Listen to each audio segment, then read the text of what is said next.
हमारे संवाददाता शरद कुमार लगातार हमारे साथ बने हुए। शरद, बिल्कुल सीधा सवाल, और सीधा सवाल ये कि इस वक्त राजस्थान में जो खेला चल रहा है, गहलोत खेमे के जो विधायक नाराज चल रहे हैं, क्या इस खेले के पीछे अशोक गहलोत खुद हैं?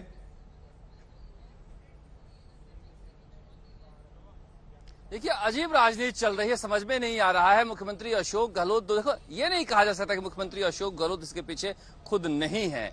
हालांकि स्पष्ट कोई सबूत नहीं है, मगर मुख्यमंत्री अशोक गहलोत के कहे बिना इनके जो किचन कैबिनेट है उसका पत्ता भी नहीं डोलेगा। लेकिन देखिए किस तरह के हालात हैं। मुख्यमंत्री अशोक गहलोत के कैबिनेट मंत्री, सैनिक कल्याण मंत्री राजेंद्र गुढ़ा कह रहे हैं कि गहलोत गुट के विधायक बीजेपी से मिले हुए हैं, साजिश कर रहे हैं राहुल गांधी के जो यात्रा है भारत जोड़ो उसे फेल करने के लिए, कांग्रेस को परेशान करने के लिए। मंत्री कह रहे हैं अपने ही मंत्रियों और विधायकों के ऊपर। ही कांग्रेस है या क्या है, समझ में नहीं आ रहा है। उधर से जो मंत्री यहाँ पर आए हैं, अशोक चांदना अंदर गए हैं और कई विधायक हैं, उनको लेकर यहाँ पर जो बैठे हैं शांति धारीवाल अंदर, जिन पर अनुशासनात्मक कार्रवाई की बात हुई, कह रहे हैं कि हमारे विधायक कह रहे हैं कि इस्तीफा मंजूर कराओ, इस्तीफा मंजूर हो तो यानी सरकार गिर जाए। तो ये समझ में नहीं आ रहा है ये कांग्रेस में चल क्या रहा है। उधर से इंदिरा मीणा हो या बगरू की विधायक गंगा देवी हो, वो कह रही है कि हमें तो जबरदस्ती ले जाकर साइन करा लिया गया, हम तो सचिन पायलट के साथ हैं जो वहां पर रात को थे।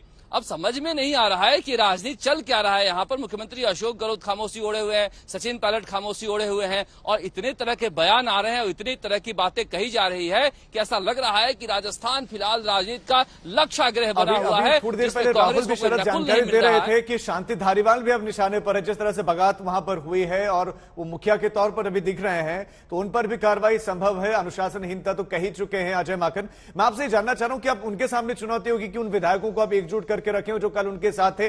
अभी इस वक्त कितने विधायक भीतर हैं और कितनों के सुर बदल गए?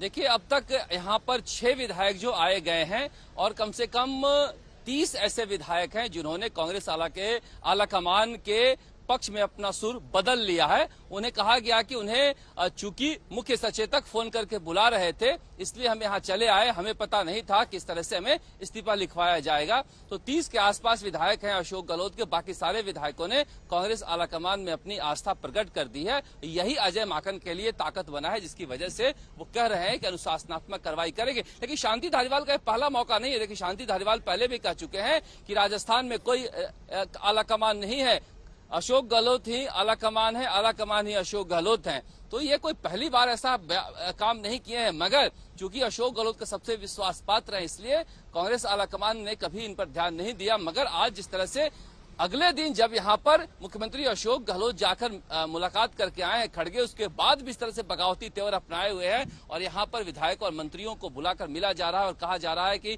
इस्तीफे का दबाव डालने के लिए कहा जा रहा है सीपी जोशी पर। तो कहीं न कहीं लगता है कांग्रेस का ये झगड़ा जो है अब इतनी आसानी से सिमटता हुआ दिख नहीं रहा है। अब खड़गे और अजय माकन जाकर क्या बयान देते हैं और किस तरह की कार्रवाई की बात होती है। जब उन्हें कह दिया है कि यह अनुशासनहीनता है और खड़गे ने कहा कि अशोक गहलोत से जब मिलने के बाद की डिसिप्लिन पार्टी में होनी चाहिए, तो ये समझना होगा कि यहाँ पर हो क्या रहा। अब देखिए, कांग्रेस का ये बात नहीं है कि राजस्थान में क्या होगा, कांग्रेस के राष्ट्रीय अध्यक्ष का क्या होगा। अब अशोक गहलोत नॉमिनेशन भरने जा रहे थे, जाएंगे या नहीं जाएंगे कुछ पता नहीं। 3-4 दिनों का वक्त बचा। इस बीच कमलनाथ आ रहे हैं, कहा जा रहा है राजस्थान के झगड़े सुलझाने के लिए आ रहे हैं। कुछ लोग कह रहे हैं कि नहीं बुला लिया गया है, अशोक गहलोत की जगह वो कमलनाथ जो है राष्ट्रीय अध्यक्ष का नॉमिनेशन भर सकते हैं। तो कांग्रेस एक पूरी तरह से पूरे देश में एक पहेली बनी हुई है और ये समझ में नहीं आ रहा है और इसे सुलझाने की कोई कोशिश भी नहीं कर रहा है।